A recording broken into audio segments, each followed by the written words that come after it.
오늘 저녁 우리에게 주시는 하나님의 생명의 말씀은 로마서 14장 7절에서 9절까지 말씀입니다.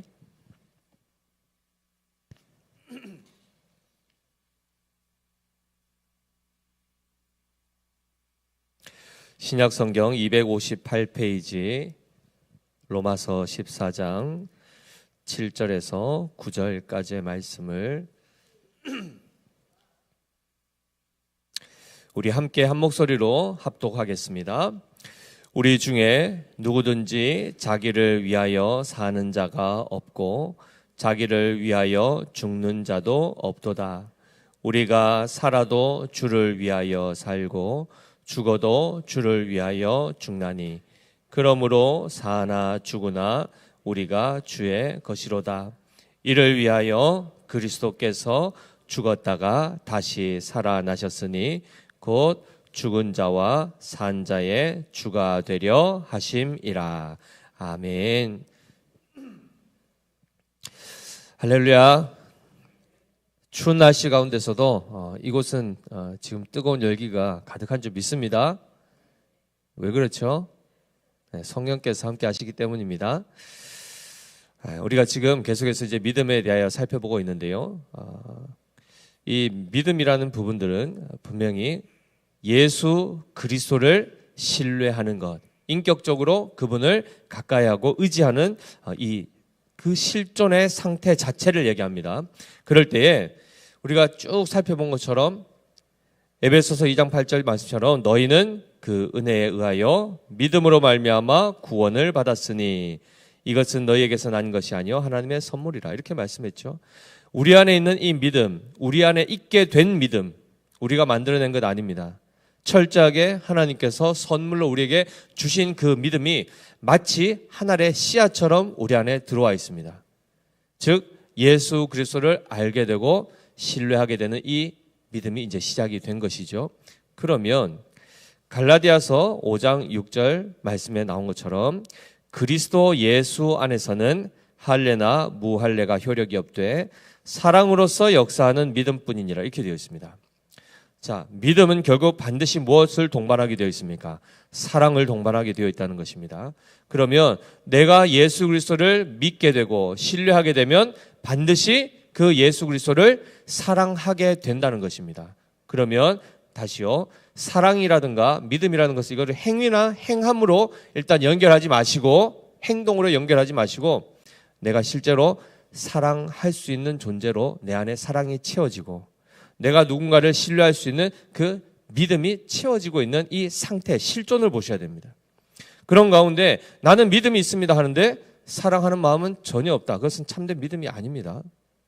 그리고 나는 늘 애틋하고 사랑하는 마음이 넘치지만 누군가에 대한 신뢰를 하지 못한다. 그것은 온전한 사랑도 아니고 온전한 믿음도 아니라는 것이죠. 반드시 참된 믿음이 우리 안에 들어오면 그것은 사랑이라는 것으로 결실하게 되고 우리를 사랑의 존재로 변화시킨다는 것을 말씀하고 있습니다. 그렇기 때문에 고린도전서 13장 2절 말씀과 같이 내가 예언하는 능이 있어 모든 비밀과 모든 지식을 알고 또 산을 옮길 만한 모든 믿음이 있을지라도 사랑이 없으면 내가 아무것도 아니오라고 되어 있습니다. 나는 없는 것과 같다 이렇게 되어 있습니다. 한마디로 우리에게는 산을 옮길 만한 강력한 믿음이 있다 하더라도 사랑이 없으면 그 믿음은 아무 쓸모가 없는 것이라는 겁니다. 그러니 하나님께서는 이 모든 말씀들을 통하여 결국 우리로 하여금 우리가 하나님을 신뢰할 수 있는 자가 되게 하시고 그리고 우리가 하나님을 사랑할 수 있는 존재가 되게 하시는 것을 목적하셔서 지금 구원을 시작하시고 이루어가고 계시다는 것을 말씀하고 있습니다.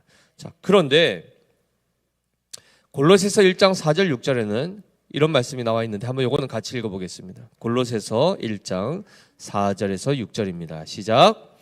이는 그리스도 예수 안에 너희의 믿음과 모든 성도에 대한 사랑을 들었음이요. 자, 사도 바울이 골로새 교회를 향해서 서신을 보내면서 지금 1장 4절 아닙니까? 인사말이 마치자마자 바로 나오는 내용인데요. 하나님 앞에 내가 너희를 생각하면서 감사하고 있다. 기도한다. 근데 감사하는 내용이 뭐라는 겁니까? 예수, 즉 그리스도 예수 안에 있는 너희의 믿음과 또요 모든 성도에 대한 사랑이 있다는 것을 들은 것 때문에 감사했다는 겁니다. 즉 교회 안에 지금 무엇과 무엇이 있습니까?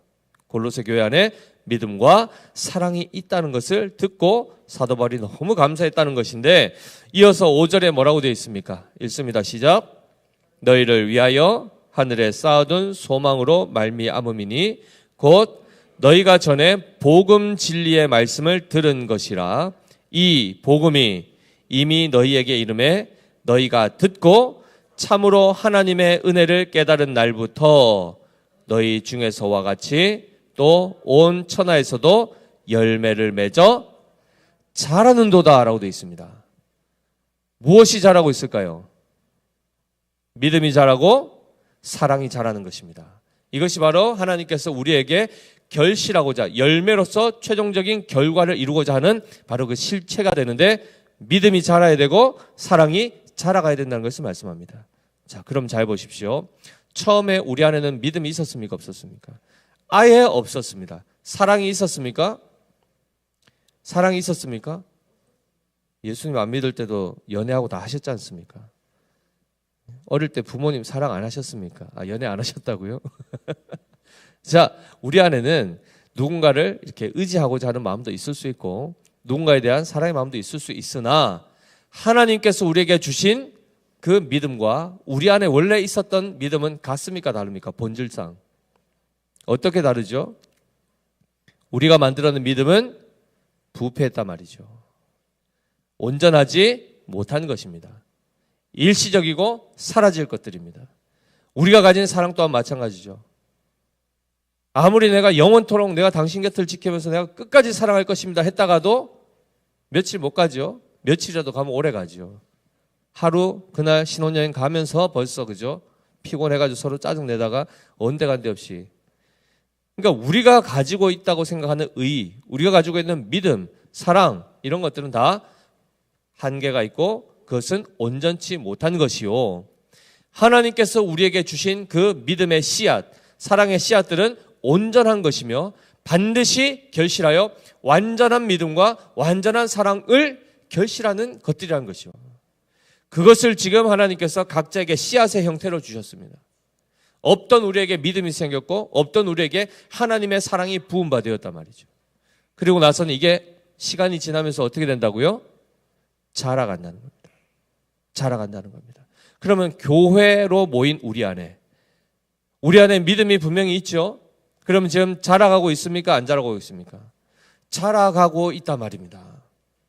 그래서 이것을 인해서 감사하다라고 사도 바울이 이야기하며, 반드시 성도의 믿음은 자라가야 되고 그의 사랑은 점점 더 커져가고 자라가야 된다는 것을 말씀하고 있습니다. 자, 그러면 어떻게 해야 이 믿음이 자라갑니까? 어떻게 하면 이 사랑이 자라갈까요? 커져갈까요? 어떻게 하면요? 방금 이것을 이제 하나의 비유로 얘기했지만 씨앗의 비유로 말씀드렸죠, 그죠? 그럼 그 씨가 땅에 심겨져서 썩어서 거기서부터 뭐가 나옵니까? 싹이 나고 줄기가 나고 잎사귀가 나고 꽃이 피고 열매를 맺게 되는 이 과정을 보면 그 모든 하나하나 과정 안에 반드시 무엇이 공급돼야 되죠? 그렇죠. 영양분이, 자라게 하는 영양분이 공급되어야 자라지 않습니까? 아이를 낳고 나면은 제일 처음에 하는 게 뭡니까? 아이를 양육하면서 제일 많이 하는 게 뭡니까? 먹이는 겁니다. 먹이지 않습니까? 먹이고 싸고 닦아주고 채우고 또 먹이고 싸고, 이걸 몇 번 합니까? 일평생 하지 않습니까? 먹고 싸고 자고 먹어야 뭔가가 들어와야 그것이 영분이 되어서 자라간단 말이죠. 마찬가지 믿음을 그러면 자라게 하는 것이 뭡니까? 그렇죠. 이제 이 호흡이 착착 맞습니다. 믿음은 들음에서 나며 들음은 그리스도의 말씀으로 말미암는다 했습니다. 그러니 끊임없이 우리 안에 그 말씀께서 우리 안에 들어올 때, 그리고 그 안에 반드시 무엇이 있어야 됩니까? 성령의 역사하심이 있어야 됩니다. 그래서 성령은 곧 진리의 영으로서 우리를 진리 가운데로 인도하시는 분이라고 했고, 그리고 말씀이 깨달아지게 하시는 분이시라고 했지 않습니까? 그렇기 때문에 우리 안에는 바로 말씀 자체이신 예수님이 우리 안에 충만히 날마다 공급되어지고 그분에 대한 알미 더 풍성해지면 질수록 믿음이 자라가게 된다는 것입니다. 사랑이 자라가게 된다는 것입니다. 그래서 오늘 찬양에도 나온 것처럼 주님을 가까이 하는 것, 주님을 가까이 하고 친밀히 늘 교제하게 되면 그 사람은 반드시 믿음이 자라가게 됩니다. 반드시 자라게 되어 있습니다. 사랑이 자라게 되어 있습니다. 그래서 지난 시간에 우리가 살펴본 것이 뭡니까? 그리스도를 본받으라 했던 것입니다. 하나님을 본받는 자가 되고 곧 구체적으로 예수 그리스도를 본받는 자가 되면 어떻게 되죠? 우리가 그를 닮아가게 되고 그의 수준, 그의 장성한 분량까지 자라가게 된다고 성경은 말씀하고 있단 말입니다. 그러니 그 양분을 잘 받아 먹는 사람은 반드시 자라게 되어 있습니다. 그런데 우리는 보통 예수님이 행한 것들을, 예수님이 행하신 일들을, 그분의 성품을 바라보면 바라볼수록 그 앞에서 주눅이 든단 말이죠. 왜죠? 우리 주님이 하신 이 수준이 너무 높거든요. 너무 높습니다. 하나님의 우리 주님이 가지신 그 믿음, 하나님 아버지에 대한 신뢰는 어떤 신뢰입니까? 온전한 신뢰요, 영원한 신뢰이기 때문에 어느 명령까지 순종하셨죠? 죽기까지 순종하십니다. 죽기까지. 누구를 위한 죽음입니까? 예수님 자체를 상해하고 못 박은 그 원수들을 향한 죽음이었습니다. 근데 우리 보고 하라면 하십니까? 못 하십니까? 우리는 절대 하지 않을 뿐만 아니라 할 수도 없습니다. 우리의 것을 가지고 그 사랑 해내라면 아무도 못합니다. 당장 배우자가 다른 사람에게 마음을 줬다, 현장에 들켰다, 어떻게 되죠? 눈이 뒤집어지죠, 그죠? 눈이 진짜 뒤집어집니다. 이성적으로 판단이 안 됩니다. 그 말할 수 없는 분노와 상처, 정말 그 현장 자체에서 정말 살인이 일어나기 너무 좋은 환경이 되어버린 거죠. 우리 수준으로는 갈 수도 없는 그 길인데 주님이 어떻게 하셨습니까? 먼저 그 길을 죽기까지 순종하시고 난 이후에 우리 보고 그 길을 따라오라 하신단 말이죠. 가실 수 있습니까? 씨앗의 형태일 때는 가기 어렵습니다. 열매를 맺기 전까지는 그것 이루기 어렵습니다. 그러니 끊임없이 그 삶 가운데 주님을 가까이 하고 그 말씀 앞에 인생을 통하여 많은 우여곡절과 사람들과의 부딪힘 안에서 깨어지고 다듬어질 때 비로소 그 일들이 하나하나 이루어지는 것을 보게 됩니다. 실예로 우리는 예수님의 그 행하심 앞에는 그 본받아야 된다는 명령 앞에 서 있지만은 실제로 그 길을 가기는 참으로 어렵습니다. 그리고 거기에는 항상 핑계를 많이 대는데 예수님은 하나님이시니까 가능했지.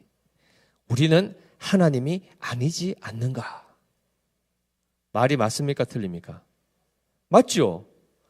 맞습니다. 그런데 할 수 없는 그럼 우리에게 하나님이 하라 하시면은 그건 어떻게 받아들여야 되죠? 할 수 없는 우리에게 그것을 하라 명령하시는 것은 누구의 잘못입니까?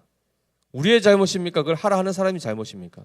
하라는 분이 그건 잘못이죠. 그런데 우리 하나님은 잘못하신 분이 아니시지 않습니까? 그럼 무슨 말이죠? 너의 것으로 하지 말고 내가 내게 주는 것을 통하여 하라 이렇게 하시는 겁니다. 그게 뭡니까? 성령의 능력, 신적 능력을 힘입어 그것을 감당해 낼 수 있도록 길을 열어주셨단 말이죠. 그래서 그 원리를 따라 행하라라고 말씀하시는 것이며 그리고 그 원리를 따라서 살아갈 수 있도록 우리를 훈련시키시고 연단시키시사 그 자리까지 자라게 하신다는 겁니다. 자, 그러면 당장 우리는 예수님 앞에서는 한 발 물러섰다가 거기서 그냥 머뭇머뭇거리다가 끝날 인생이 아니죠. 성경은 어떻게 합니까? 예수님이 그렇게 한 것은 아까 말씀드린 것처럼 신적 능력으로 그렇게 했다라고 우리가 한 발 물러섰을 때에 성령을 따라서 그것을 행하라 하는 건데 그거는 어떻게 합니까? 라고 또 묻는단 말이죠. 그때 성경은 사람에 대하여 한 사람을 세웁니다. 누구냐면 바로 사도 바울입니다. 그를 세우고 나서 하는 얘기가 바울을 본받으라 이렇게 말씀합니다. 앞에는 누구를 본받으라 했습니까? 하나님을 본받으라 곧 예수 그리스도를 본받으라 했으나 거기서 우리는 머뭇거릴 때에 실제로 그 본을 받아낸 사람을 등장시켜 신적 존재가 아님에도 불구하고 그 삶을 실제로 살아낸 사람을 샘플로 딱 보여준단 말이죠. 그게 바로 사도 바울이었습니다. 그래서 고린도 전서 11장 1절 한번 띄워주실까요? 고린도 전서 11장 1절에 사도 바울이 이렇게 말합니다. 같이 읽습니다. 내가 그리스도를 본받는 자 된 것 같이 너희는 나를 본받는 자 되라 라고 말씀합니다. 사도 바울이 자기가 교만해서 한 얘기 아닙니다. 여기서 얘기하는 뭘 본받으라는 거죠? 사도 바울이 한 것처럼 따라하라고 얘기하는 거 아닙니까? 그가 뭘 했다는 겁니까? 그가 그리스도를 본받았다는 겁니다. 그리스도를 따라한 샘플을 보여주시고 그리스도께로 바로 가지 못하겠으면 나를 통해서 그리스도께로 가라 이렇게 한 거 아닙니까? 그러니 사도 바울이 철저하게 한 삶이 뭡니까? 예수님처럼 원수를 실제로 사랑하는 자리로 가는 겁니다. 그런데 우리가 지난 시간에 살폈던 예수 그리스도를 본받으라 할 때 제일 먼저 살핀 게 뭡니까? 에베소서 5장 2절 말씀입니다. 한번 띄워주실까요?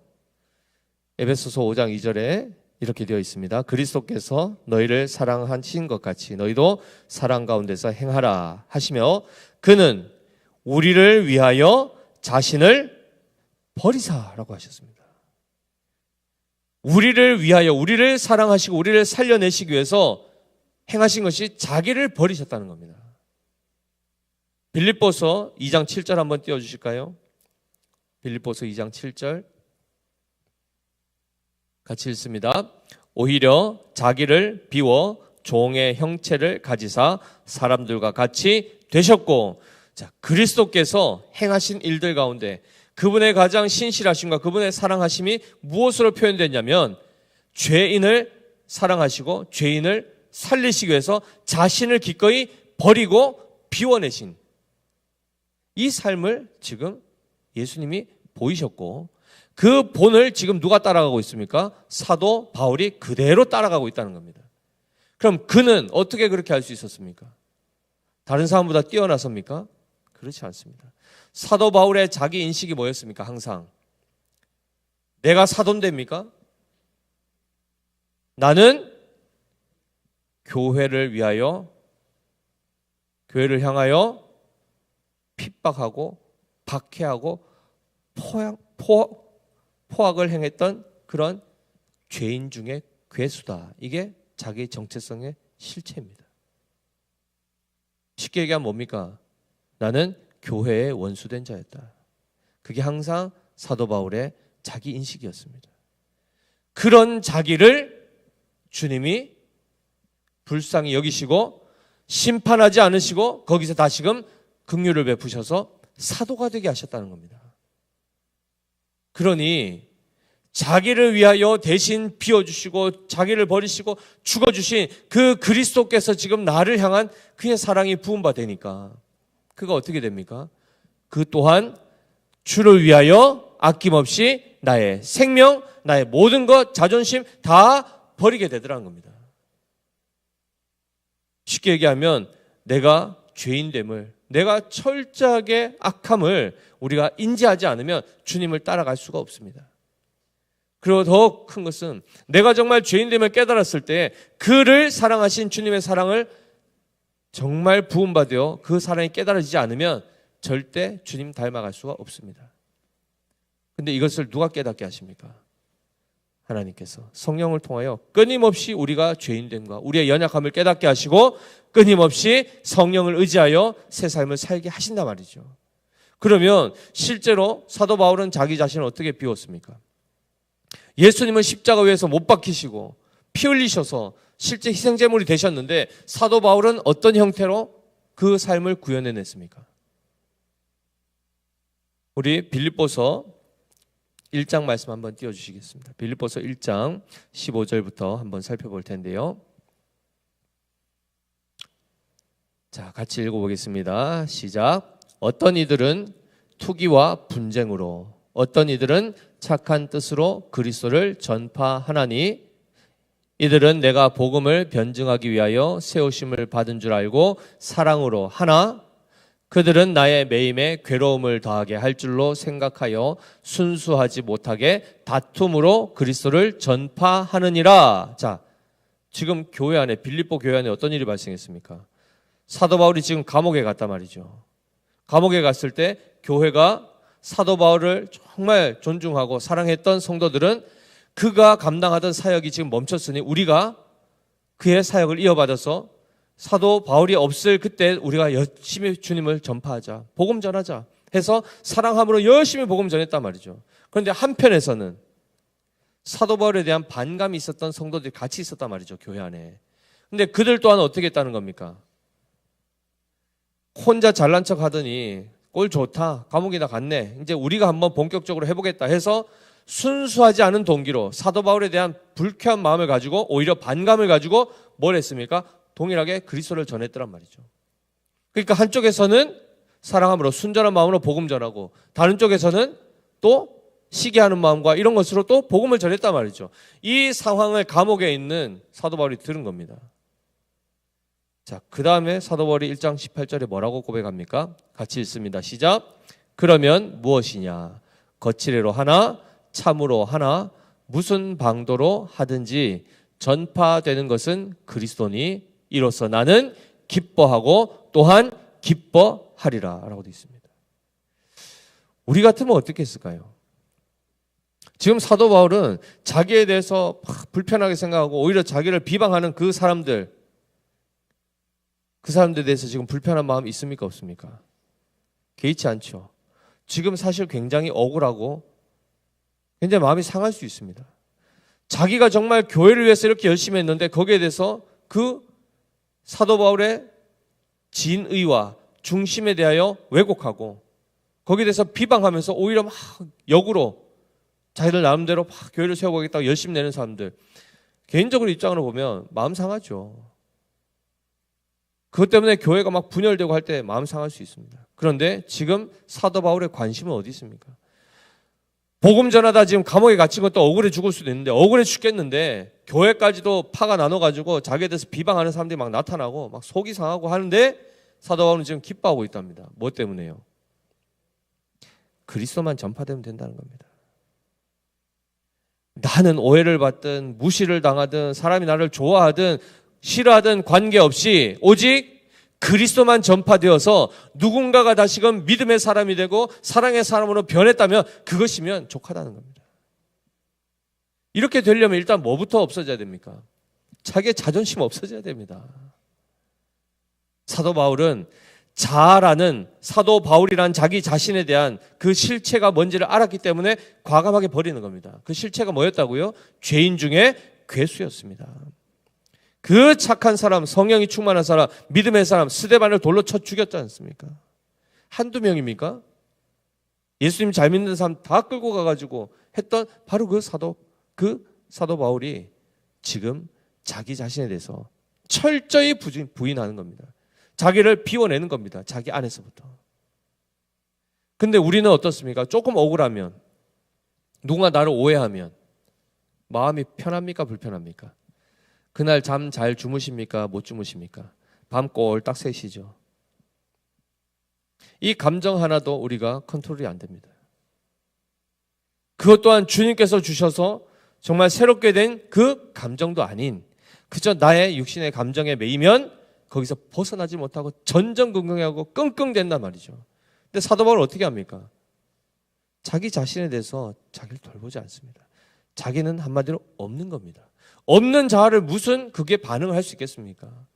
그래서 철저하게 그리스도께서 자기를 버리시고 자기를 비워내신 것처럼 사도 바울은 자기의 그 죄된 자기 육신, 자기의 것을 다 배설물처럼 다 버렸단 말이죠. 그러니 온전히 자유할 수 있는 겁니다. 무엇으로부터요?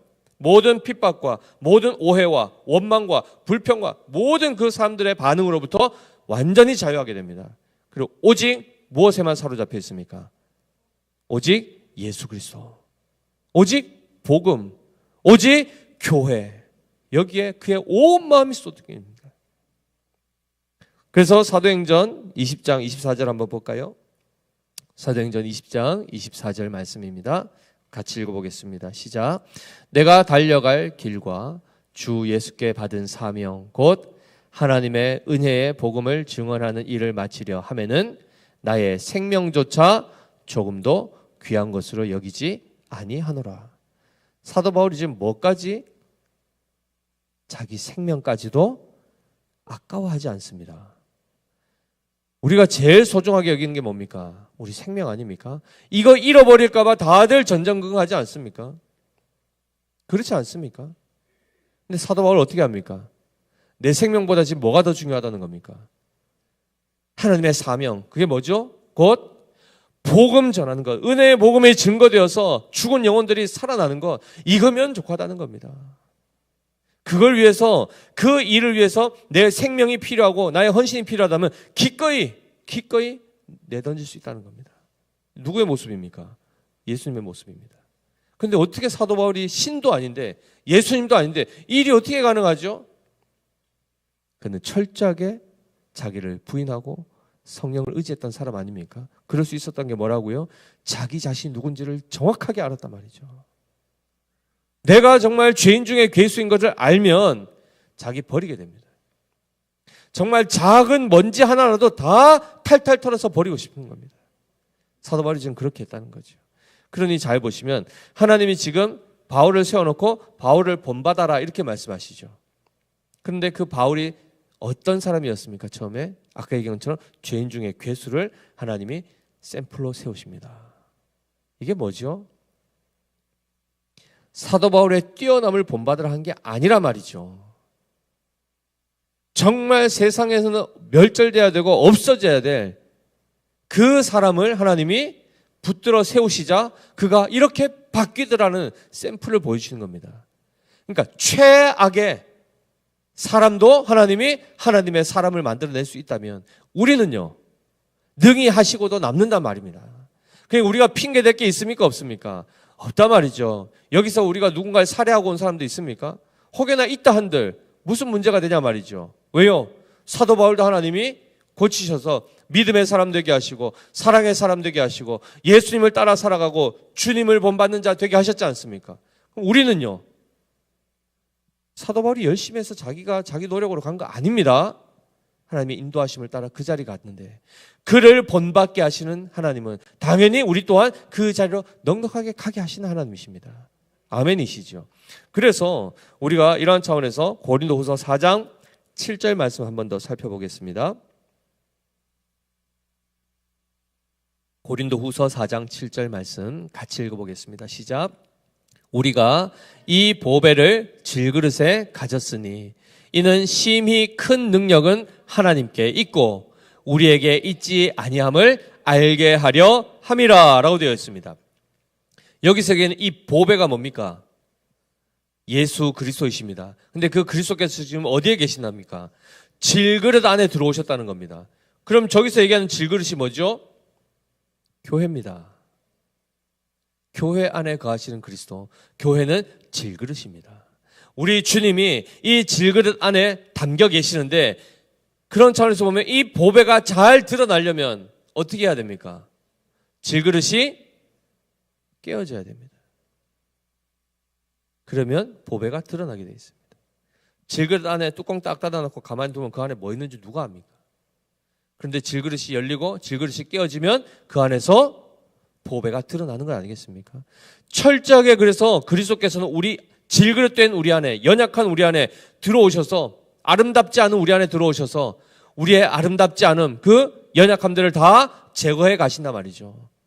그리고 나서 나중에 어떻게 됩니까? 그리스도로 충만한 우리 안에서 온전한 그리스도의 형상이 완전히 회복된 새로운 존재가 되게 하신다는 것입니다. 그래서 결론적으로 오늘 본문에 돌아오니까 그들이 어떻게 됩니까? 우리 중에, 즉 교회 안에죠, 그죠? 로마 교회 성도들 안에 누구든지 자기를 위하여 사는 자가 없고 자기를 위하여 죽는 자도 없도다. 이 말은 곧 모든 성도 안에 그들 자신의 자아는 있답니까? 없답니까? 없답니다. 자기를 위하여 살 어떤 대상 자체가 없는 겁니다. 오직 누구를 위해서 산답니까? 주를 위하여 사는 자가 되었다는 것을 말씀하며 8절 같이 읽어보겠습니다. 우리가 살아도 주를 위하여 살고 죽어도 주를 위하여 죽나니 그러므로 사나 죽으나 우리가 주의 것이로다. 이렇게 되어 있습니다. 자, 사는 것, 죽는 것, 사느냐 죽느냐 그것이 문제로다. 우린 다 살고 죽는 거에 다 매여 있지만 성경에서는 사는 것 자체가 중요한 게 아니고 무엇을 위하여 살라는 겁니까? 주를 위하여, 주를 향하여 사는 삶이 복된 것이고, 죽더라도 그저 허무하게 그냥 죽고 끝나는 인생이 아니고 주님을 위한 죽음을 맞이할 수 있는 것이 복되다 얘기하는 겁니다. 그러니까 살든지 죽든지 주와 함께 살아가는 것, 이것이 바로 구원의 실체입니다. 그래서 보니까 우리 중에라고 얘기했는데 이 우리 중에가 누군지 아십니까? 어떤 무리들이냐면 14장 1절에 나옵니다. 제가 읽겠습니다. 믿음이 연약한 자를 너희가 받되 그의 의견을 비판하지 말라. 이렇게 되어 있습니다. 자, 지금 우리 중에라고 했을 때 한편은 누가 있습니까? 믿음이 연약한 자의 무리가 있습니다. 그리고 그 다음에 너희가 라고 했습니다. 그럼 이 사람들은 누굴까요? 믿음이 강한 자겠죠. 그렇죠? 믿음이 강한 자와 믿음이 약한 자가 있는데 믿음이 연약한 자를 너희가 받되, 그러면 믿음이 강한 자가 믿음이 연약한 자를 받아들이라는 겁니다. 용납하라는 겁니다. 그의 의견들을 어떻게 하라는 겁니까? 비판하지 말라는 겁니다. 자, 2절을 보시면 어떤 사람은 모든 것을 먹을 만한 믿음이 있고 믿음이 연약한 자는 채소만 먹느니라. 먹는 자는 먹지 않는 자를 어떻게 하라고요? 업신여기지 말고 먹지 않는 자는 먹는 자를 비판하지 말라. 이는 하나님이 그를 받으셨음이라 라고 되어 있습니다. 지금 아까 얘기했던 이 자라가야 되는 믿음, 그리고 자라가야 되는 이 사랑, 그리고 그 모든 모습은 그리스도를 본받는 것이요 사도 바울을 본받는 것인데, 실제로 교회 안에 들어가 보니까 어떤 현상이 나타납니까? 자라는데 어떤 사람은 아직 조금밖에 안 자란 사람이 있다는 겁니다.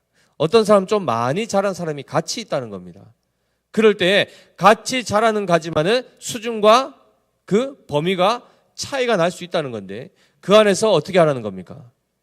서로가 서로를 잘 용납하라는 것입니다. 우리 믿음의 교회 안에도 마찬가지죠. 서로 비판하거나 서로 업신여기거나 하지 말라는 것입니다. 왜요? 믿음이 작은 자도 지금 주를 위하여서 살아가고 있고 믿음이 강한 자도 동일하게 주를 위하여 살아가는데, 이 믿음이 누구로부터 말미암습니까? 하나님으로부터. 지금 그 하나님이 씨앗을 주시고 지금 자라게 하고 계시지 않습니까?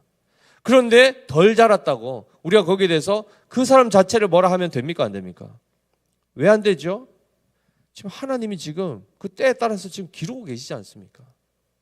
그럼 믿음이 큰 자들은요, 열매를 맺혀가는 사람들은요, 마찬가지 하나님이 지금 그들을 넉넉하게 하고 성장시키셨기 때문에 많은 것들을 품을 수 있는 그 용량을 가졌단 말이죠. 그럼 믿음이 적은 사람, 작은 사람들 입장에서 그 사람들 시기하거나 막 질투하면 됩니까? 안 됩니까? 안 되죠. 그들을 또한 존중하고 그리고 그들을 또 잘 본받아야 되는 것이 교회 안에 믿음이 자라가는 그 원리 안에 같이 녹아져 있단 말이죠. 그러니 우리 믿음의 교회가 지금 믿음을 공부를 계속하고 있지 않습니까? 어떤 행위를 하기 전에 벌써 우리 안에 이 믿음은 자라가야 되는 것이구나. 내가 정말 주님을 더 신뢰하고 그리고 그것을 어떻게 해야 되는지를 잘 모를 때는 성경을 통하여 그리스도께서 하신 것을 본받고 배우고, 또한 믿음의 사람들이 했던 그 행보들을 잘 추적하면서 이렇게 사는 것이구나, 이렇게 하는 것이구나를 하나하나 배워가고 삶 가운데서 그것을 연단해 가면 우리가 각자의 분량에 따라서 자라가게 된다는 거죠. 우리 믿음의 교회 반드시 성장하게 되어 있습니다. 그런데 분명히 성장에는 차이가 날 수가 있습니다. 그럴 때에 어떻게 하라고요?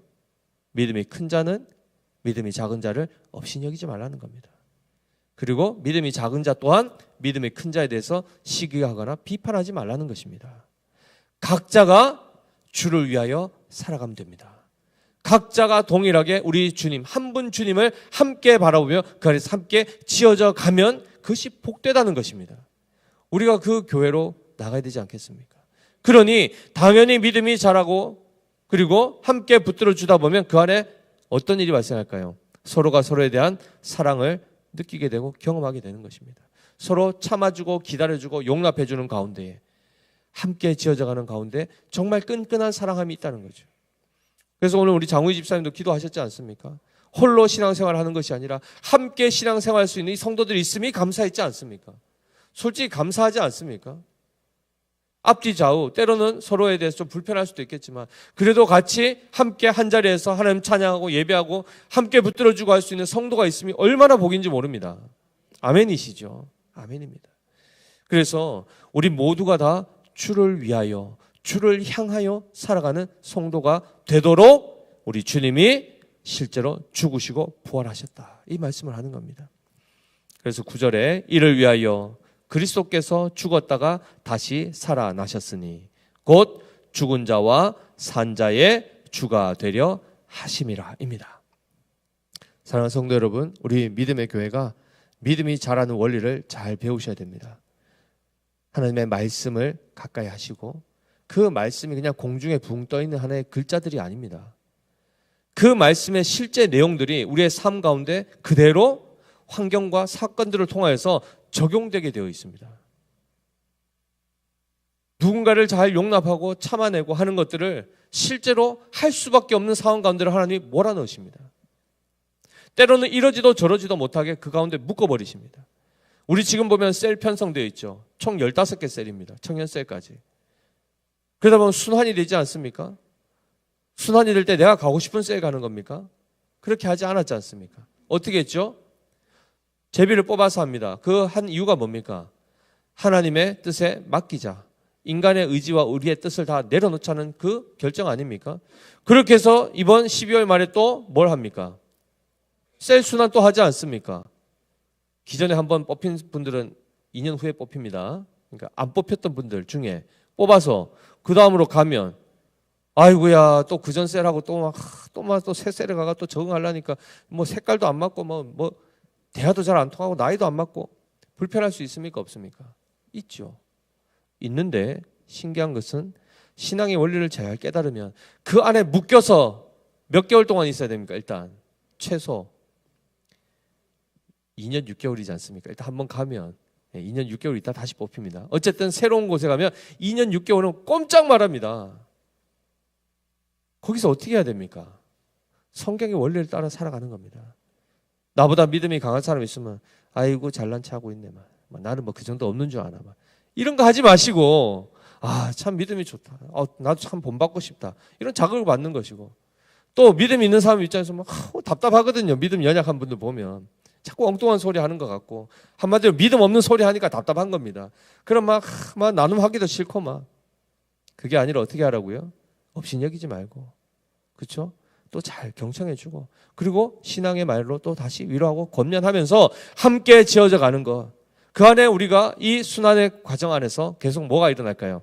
믿음의 성장이 일어나고 사랑의 연합이 일어납니다. 그렇게 전체가 잘 순환되면 우리 공동체 안에 서로가 서로에 대한 이해가 커지게 되고 서로 더 붙들어주고 그러면서 용납하는 가운데 정말 주님을 기쁘시게 하는 교회가 되는 것입니다. 그 길로 인도함을 우리가 지금 받고 있다는 사실을 기억하셔서 우리 자신을 쳐서 사도 바울을 본받고 그 사도 바울이 본받았던 예수 그리스도를 온전히 따르는 우리 믿음의 교회가 되시기를 예수님의 이름으로 축복합니다. 기도하겠습니다.